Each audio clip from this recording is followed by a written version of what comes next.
So here we are starting round 5 of Axis&Allies 1914.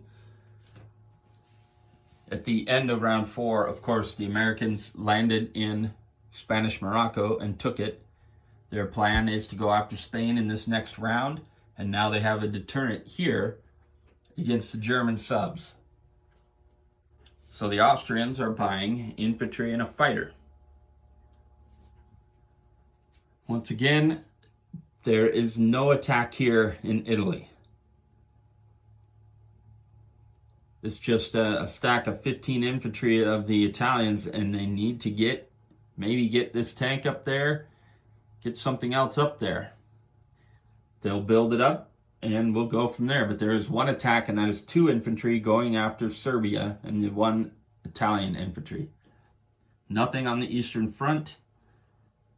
Just try to, again, build up and push against the Russians at a later point. Not seeing the progress that we've had in previous games. All right, we'll see how the Austrians do. So the Austrians did not succeed in Serbia, but it is now contested. And they moved into Romania with the Ottomans and moved up into Venice to keep that strong. The Russians are buying all infantry, and they are only making 1 attack. They're sending 1 infantry into Belarus with the one that's there.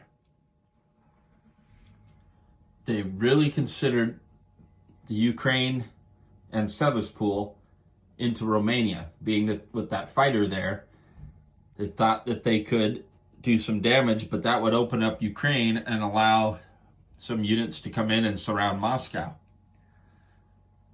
So they decided against it, and we will see how the Russians do.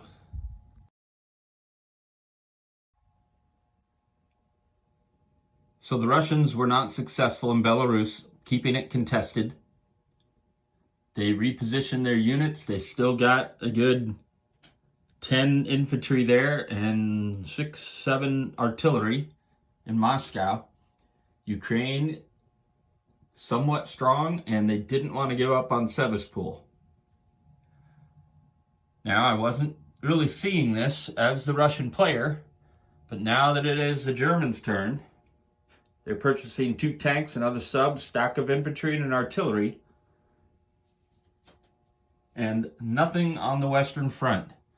If Belgium attacks into Picardy, they could do some serious damage, but they will have no infantry to reinforce. Same thing here in Lorraine. There won't be any infantry to reinforce, and they will suffer the retaliation attacks from the French and the British. So they're going to hold. We will reposition. Nothing up here. What can we do with those subs? There's no reason to come down here and mess around. I feel like at this point, we're probably just going to pull them back, and when the time is right, come in and take out that battleship. However, this is what I did not see as the Russian player.